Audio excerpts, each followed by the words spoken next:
So I'm in Romania today with Dr. Codruța Ciurescu, and I know I did not say that exactly right. Oh, you did. But you're a periodontist here in Romania, and from what I know, first time we met, but from what I know, you're one of the most famous periodontists in Europe. I'm not sure about that. That's what I've Not heard. being famous, but Yes. I'm trying to do my best. Yes, no, your reputation certainly precedes you. I'm interested in learning a little bit more about your laser journey. When did you start using a water laser? Well, I started in 2012 or 2013. Yeah, it was early 2013 when I got the I Plus and the diode at the same time. Okay. And I start using it in periodontology and oral surgery. And then I realized that I need a little bit more training to get the best of what the I Plus could offer me as an oral surgeon and periodontist. And I get a master in science for that. And then I feel really confident to use it in complicated maneuvers in surgery. And I really, really love the machine. I get the best results in perio, much better than I get before having a laser. And then 1 year after other, my experience in this field grew, and I'm really, really happy. After it's 11 years already that I have. Time flies. Yes, right? And I can't imagine doing periodontology without a laser today. So you mentioned better outcomes and so forth. I assume you're talking about both clinically and what the patient is feeling as well. Maybe you can talk about both.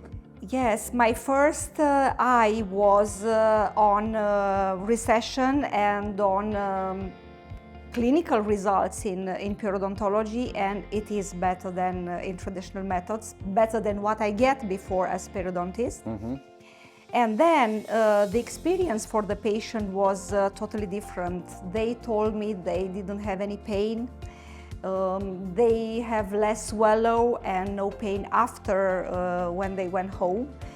And the whole treatment was more easy to be accepted, and they have a better experience than with what I did before as a traditional periodontist. I assume that they would maybe tell their friends and family as well, so the case acceptance may be a little bit easier. Usually, yes, and they came back and asked me, well, can you do this thing with laser or the other thing with laser? Right. And it ended like this, doing much more things with laser, but mainly in oral surgery and periodontology, because this is what I work.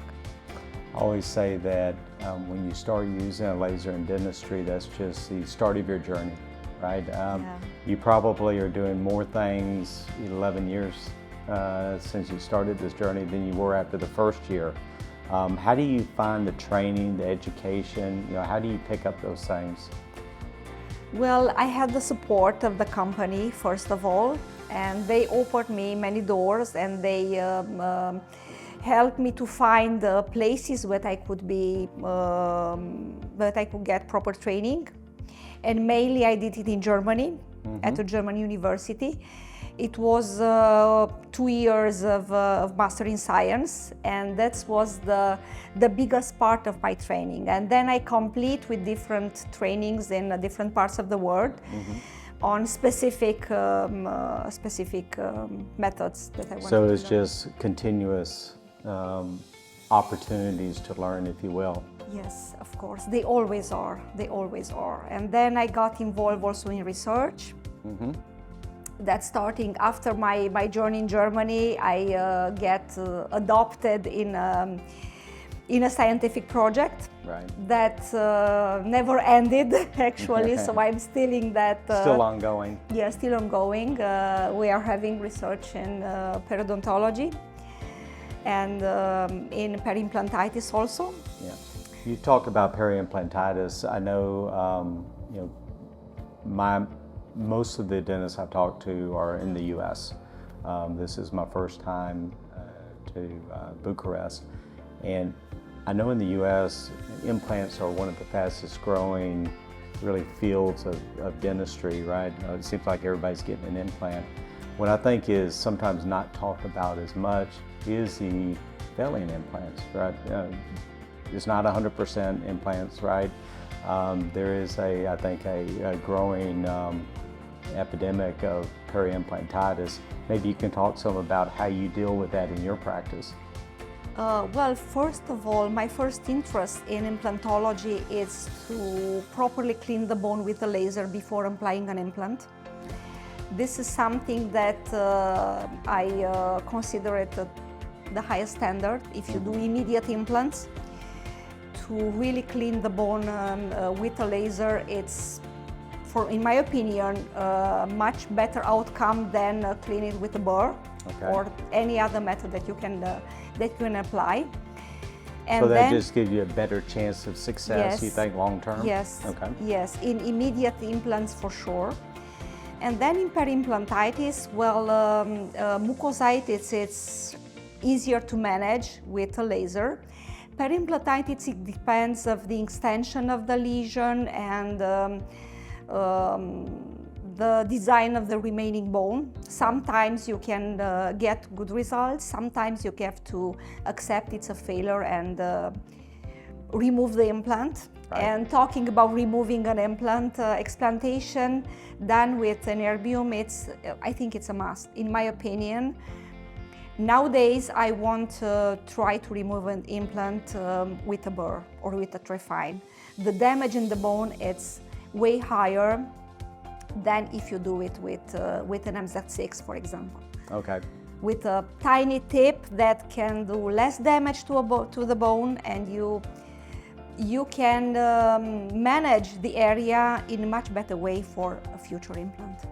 You talk to periodontists all over Europe, I know, right? Yes, I have a lot of speaking engagements and what have you. And I know not every periodontist uses a laser, right? What do you tell a periodontist who's not using a laser today why they should be using one?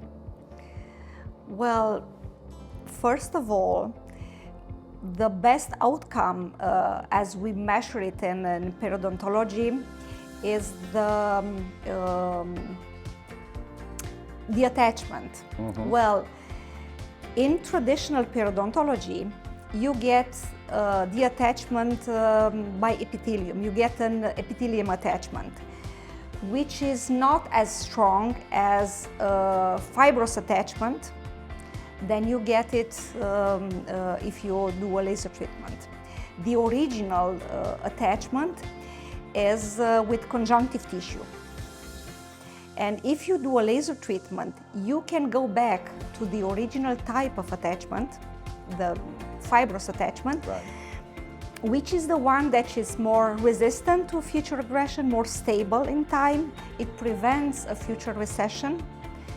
So this way, the results that you get at the end of the treatment are more stable in time. So my perception is it takes a while for the dentists, periodontists, they need a lot of research and so forth. But once you get them to the point where they're willing to try, they have a different viewpoint, different perspective.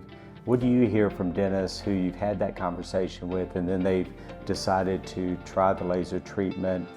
You know, what do they say to you? Well, most of them say that it's a mind shift. You think dentistry or periodontology as a traditional dentist in a way, and once you're coming to the laser world, a lot of things in your practice become to be seen different. Right. Yeah. Well. And one major thing that I want to go back to yes, periodontology. Most of traditional treatments in perio are focused on the lesions, but are not focused on dysbiosis. And the start of this disease is the dysbiosis. And doing a perio treatment with a laser and also having combination wavelengths helps you to manage better this dysbiosis. Yeah, with perio disease, and it's so prevalent, right, all around the world. I think one of the things that's held back patients going in to get treated for it has been the invasive nature of traditional surgery. I believe that there is I think most people believe now there's a systemic link to overall health and gum health, right? I mean, what have you seen in terms of, I've seen studies on blood pressure, diabetes, mental health. Yes, there is a link, there is a strong connection between the bacterial charge in the mouth that is specific to periodontitis with diabetes, with premature childbirth, with aneurysm, with high blood pressure, with pathology of the valvular and endocarditis. Yes, endocarditis. So